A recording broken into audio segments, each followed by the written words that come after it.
Good morning, Ohayo gozaimasu from Mitsubishi Motors Okazaki plant here in Nagoya. We are in for quite the test drive today. Behind me is the all-new Mitsubishi Destinator. By the time you watch this video, this new 7-seater SUV will have been launched already in the Philippines, but today we're going to be taking it out for a proper test drive. So here at the Okazaki plant, we have all sorts of test courses. We have different surfaces in store for us today. There's even going to be a high-speed wet tracks, and we're going to be seeing what it's really capable of, more than just the everyday road driving. So I'm really looking forward to it because this looks very good. Of course, later we're going to be doing a proper walk around so you guys can see more of this new Destinator. But anyway, for now, let's head on to the briefing. We're going to be starting in a bit, and I'll catch you guys later.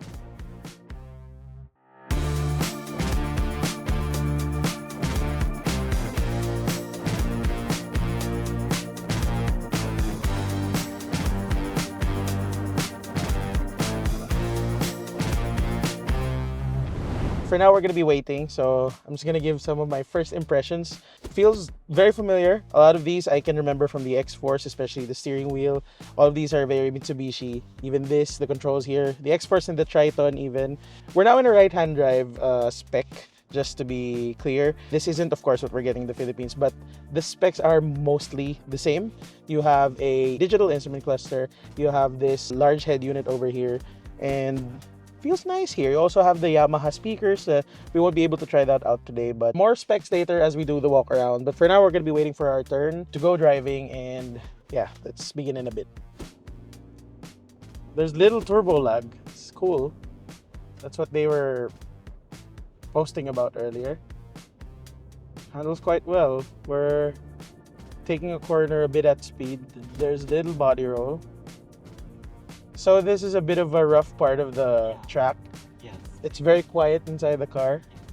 Oh. So this is like the EDSA simulation test part of the... Part. This is very Philippine-like. Oh, really? Yes. So suspension is really good. Like, it's a bit bumpy, but Yeah. it's not harsh. It's not that harsh inside the cabin. It's pretty good. Wow, the ride is very supple. It's pretty good.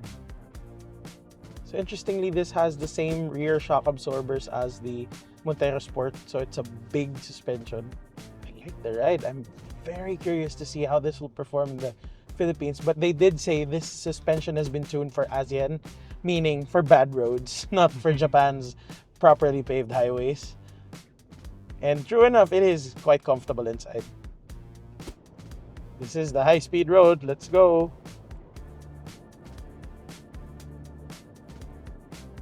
A bit scary, if I'm being honest. Yeah. I've only ridden shotgun on roads like these, but this is cool. It shows how well this car handles and how stable it is, even at high speeds. We're still at 120 right now, and no vibrations, no shaking of the steering wheel. I hear a lot of the wind. There's a lot of wind resistance, but it isn't throwing me off. So I'm now in the back seat of the Destinator, and we're going to be going through the same course as we did earlier. Now it's with Sir Miko behind the wheel. I kind of get the suspension tuning now. Parang you feel the bumps on the road, pero it doesn't feel too bouncy. Na you don't feel dizzy when you're in the back, even with that bad road condition. I remember a lot of crossovers na ganun eh. We call it the halo factor. Wala eh. It's not apparent here eh. It's very comfortable here in the back. I'm very impressed. So now normal mode through this donut, right?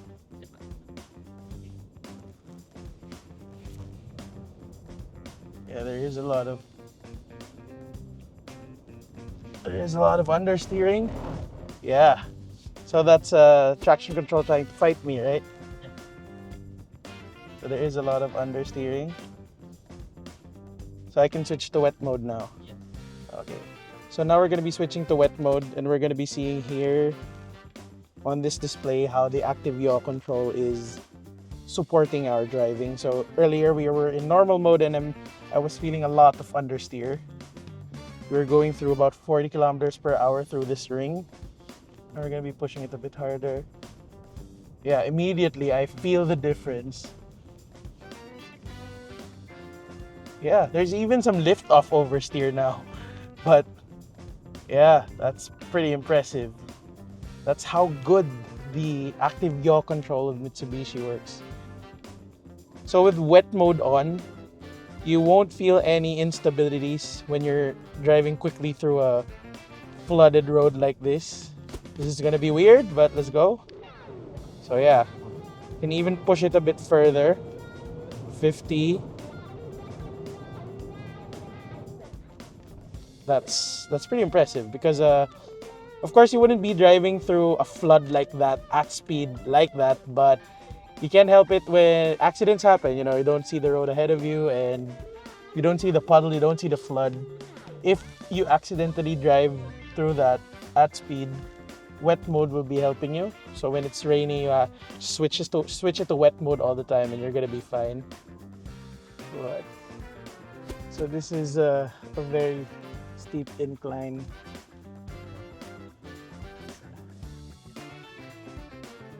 So yeah, 35.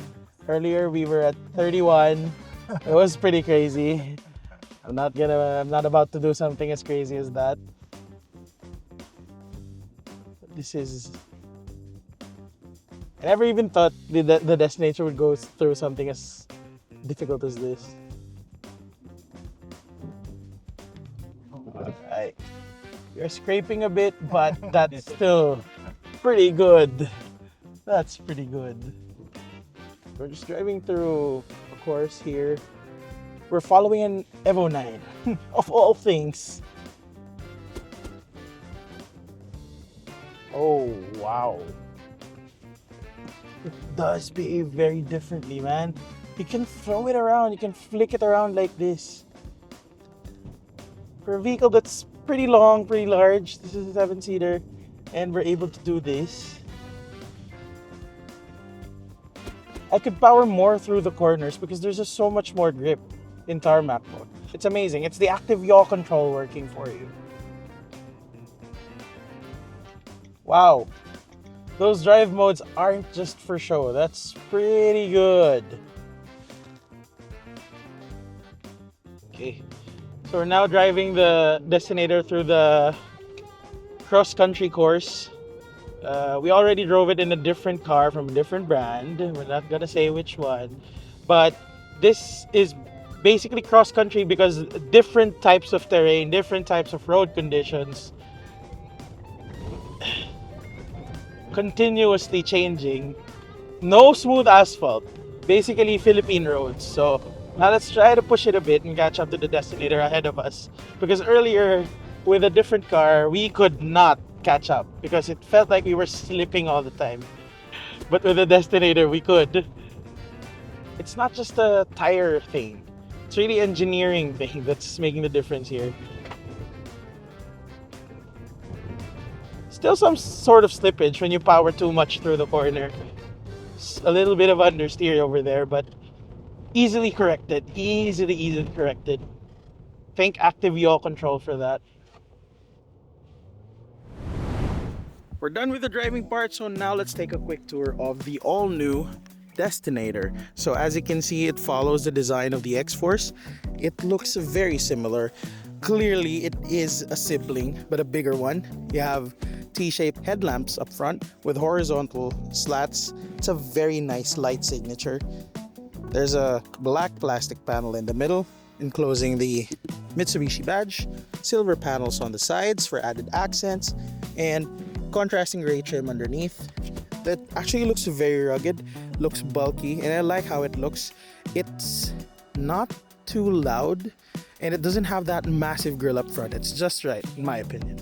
It sits on 18-inch two-tone alloy wheels, by the way, with Bridgestone Turanzas. So, there you go. Up top, you have this black accent. This is a two-tone variant, so this also comes in a solid one-color finish.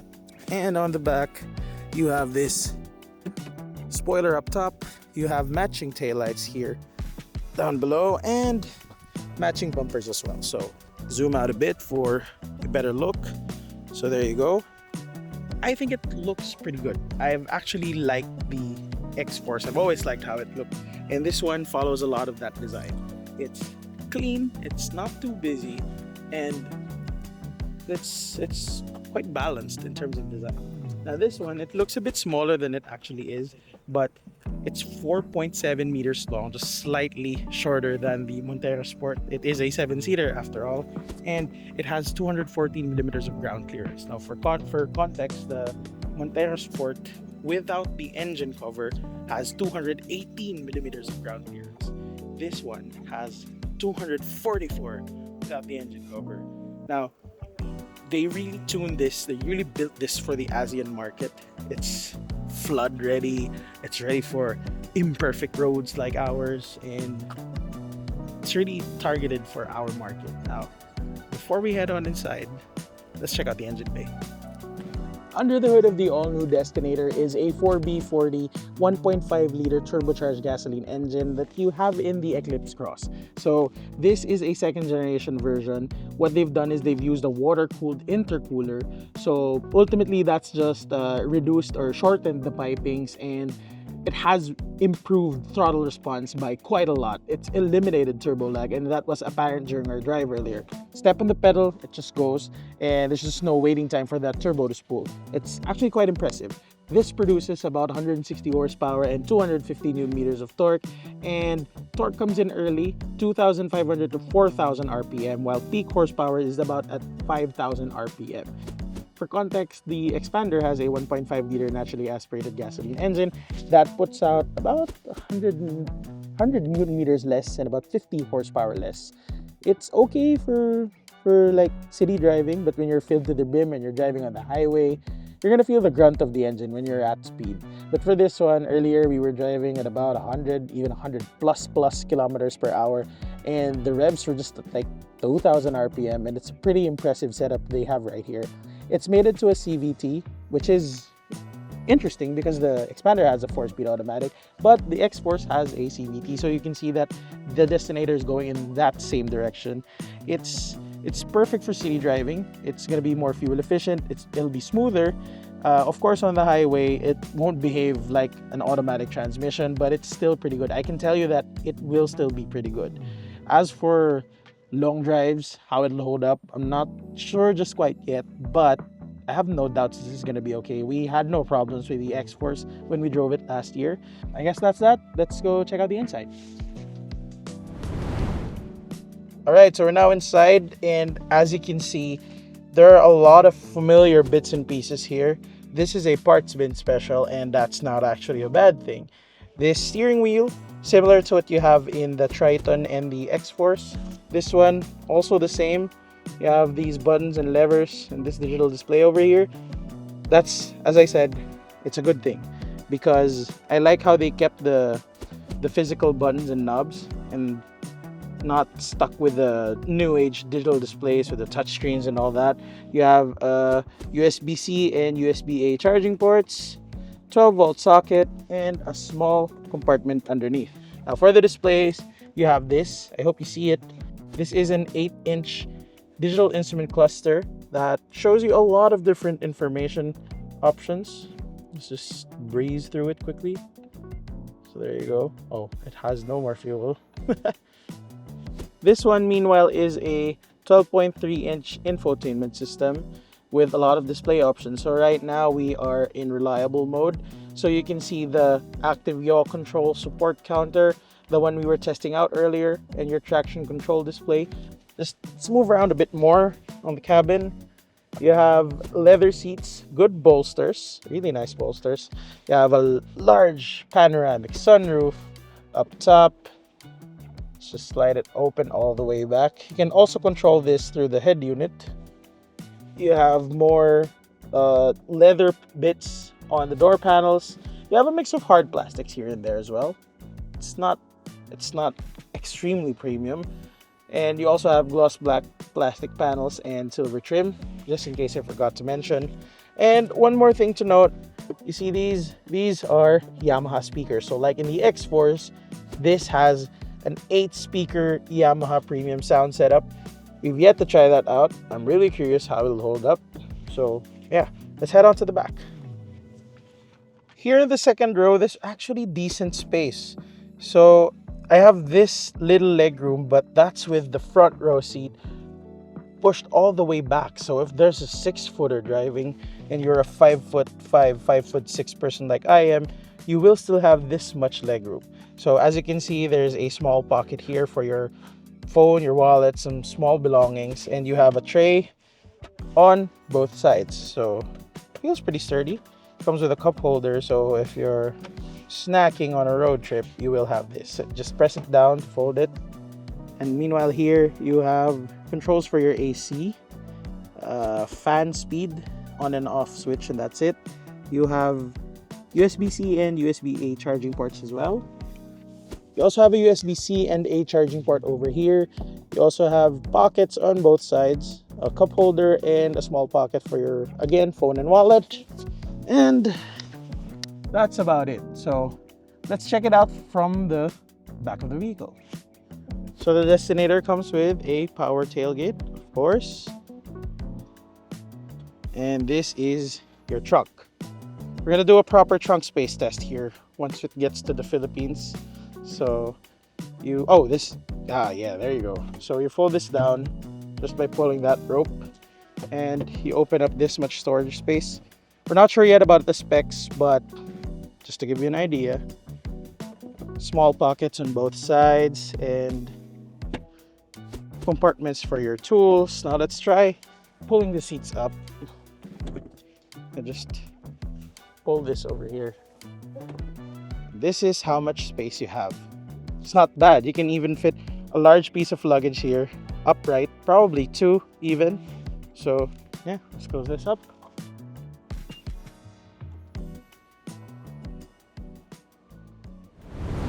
So we're done taking a look at the all-new Destinator, and it started to rain harder, and I finally have a tripod now, thankfully, so don't need to hold the camera.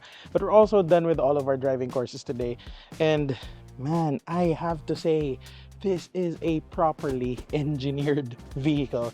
The XForce, there was some hints of Evo technology there. Like, you could see the motorsports know-how trickling down to the passenger cars.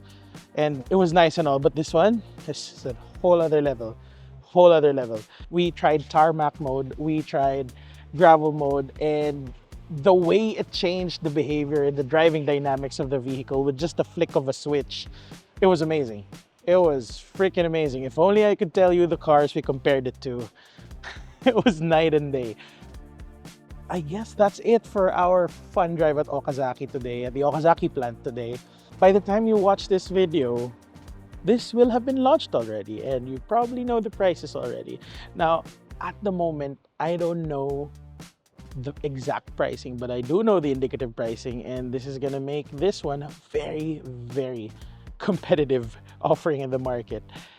And man, I am a bit blown away. Oh, and just as a side note, they also let us drive the Evo 10 today, and they let us shotgun on the Evo 9 today.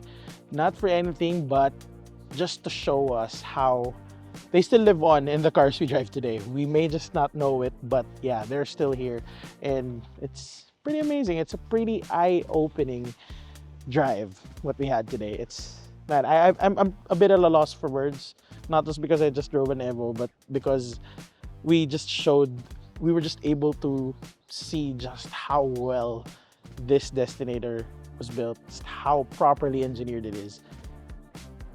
So yeah, I guess all that's left to do now is wait till we get a proper test drive in the Philippines. But until then, this has been Leander Gresha, and I'll see you guys in the next one.